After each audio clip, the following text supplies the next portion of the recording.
नमस्कार, टी9 मराठीमध्ये आपल्या सगळ्यांचं स्वागत। मी निखिला। महत्त्वाची बातमी, पहलगाम हल्ल्याबाबत तपासामध्ये मोठी माहिती आता समोर आली आहे। हल्लेखोरांपैकी एक आदिल गुरी, दुसरा आसिफ शेख असल्याची माहिती आहे। स्केचही जारी करण्यात आले आहेत। गुरी आणि शेख सोबत आणखी 2 पाकिस्तानी दहशतवाद्यांकडून हा हल्ला करण्यात आलेला आहे।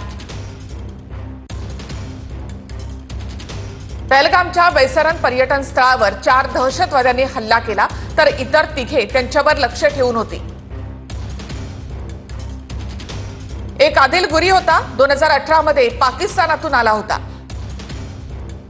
दुसरा दहशतवादी आसिफ शेख हा असल्याची माहिती आहे।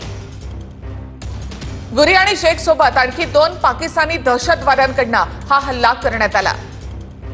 लष्कर-ए-तोयबाशी संबंधित द रेजिस्टन्स फ्रंट या दहशतवादी संघटनेनं ही जबाबदारी स्वीकारलेली आहे। अधिक माहितीसाठी थेट आपण पहलगाममध्ये जाऊयात। आमचे प्रतिनिधी संदीप राजगोळकर यांच्याकडे। संदीप, आता नेमक्या काय हालचाली त्या ठिकाणी दिसतायत? नाही, खरं तर रेखाचित्र जी आहेत निखिला ती जारी करण्यात आलेली आहेत आणि कसून असा शोध सुरक्षा दलांकडून खरं तर या सगळ्या दहशतवाद्यांचा सुरू आहे। पहलगाम हे संपूर्णपणे आता रिकामं करण्यात आलेलं आहे। मी सध्या चित्र दाखवतोय। श्रीनगरहून पहलगामकडे जाणारा हा रस्ता आहे आणि पहलगामपासून अगदी काही किलोमीटर अंतरावरच मी आहे आणि हा जो संपूर्ण पहाडी इलाका दिसतोय, परिसर दिसतोय, याच भागामध्ये सध्या सर्च ऑपरेशन जे आहे ते सुरू आहे। घनदाट जंगल आहे काही भागामध्ये अजून बर्फवृष्टी देखील झालेली आहे आज पहाटे आणि त्यामुळे या संपूर्ण भागामध्ये इंडियन आर्मी असेल, जम्मू काश्मीर पोलीस असतील, त्यांच्याकडून हे सगळं सर्च ऑपरेशन केलं जात आहे। याच रस्त्यावर निखिला समोर जो चेकपोस्ट दिसतोय त्या चेकपोस्ट पासून पुढे कुणालाही परवानगी सध्या देण्यात आलेली नाही आहे। फक्त म्हणजे त्यांच्या लष्कराच्या ज्या गाड्या आहेत त्यांनाच फक्त परवानगी आहे। लोकल म्हणजे स्थानिक लोक असतील किंवा मीडिया असेल यांना कुणालाही परवानगी देण्यात आलेली नाही।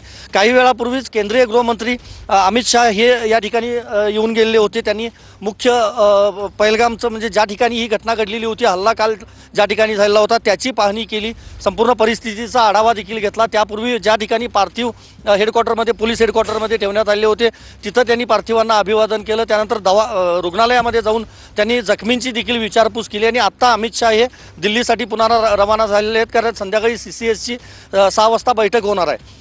दुसरीकडे रेखाचित्र जारी केल्यामुळे आता लोकल लोकांमध्ये त्याच्याबाबतची विचारणा जम्मू काश्मीर पोलिसांकडून आणि इंडियन आर्मीकडून किंवा सुरक्षा दलांकडून केली जाणार आहे। NIAनं आपल्या कामाला सुरुवात केली। आज पहाटे 7 वाजताच NIAचं पथक खास विमानानं श्रीनगरमध्ये दाखल झालं। त्यानंतर ते पहलगाममध्ये दाखल झालेलं होतं आणि त्यांनी स्थानिकांकडे चौकशी केली। चित्रीकरण देखील 2 ते 3 कॅमेऱ्यांमधून त्या संपूर्ण परिसराचं केलेलं आहे। एकंदरीतच आव्हान असणार आहे मोठं एक, की या सगळ्या दहशतवाद्यांना शोधून काढणं। एकीकडे हे सगळं असताना प्रशासनावर आता मोठा भार आहे, तो म्हणजे पर्यटक जे अडकलेले आहेत त्यांना सुखरूपपणे बाहेर काढणं।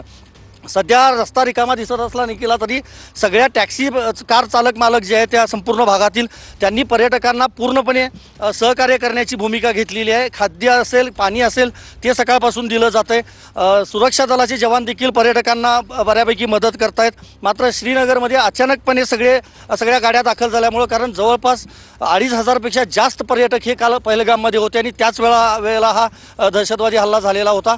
त्यामुळं सगळे अचानक श्रीनगरमध्ये गेल्यामुळे तिथं सध्या ट्रॅफिक जाम झालेला आहे आणि त्याचं एक मोठं आव्हान जे आहे ते देखील प्रशासनासमोर असणार आहे। एकीकडे दहशतवाद्यांना पकडण्याचं आव्हान सुरक्षा रक्षकांसमोर आणि पर्यटकांना सुखरूपपणे त्यांच्या घरापर्यंत पोहोचवणं हे आता प्रशासनाचं खरं तर काम आहे। आपण पाहतोय फक्त सैन्य दलाच्या ज्या गाड्या आहेत त्याच फक्त सध्या ये-जा या रस्त्यावरून करतायत।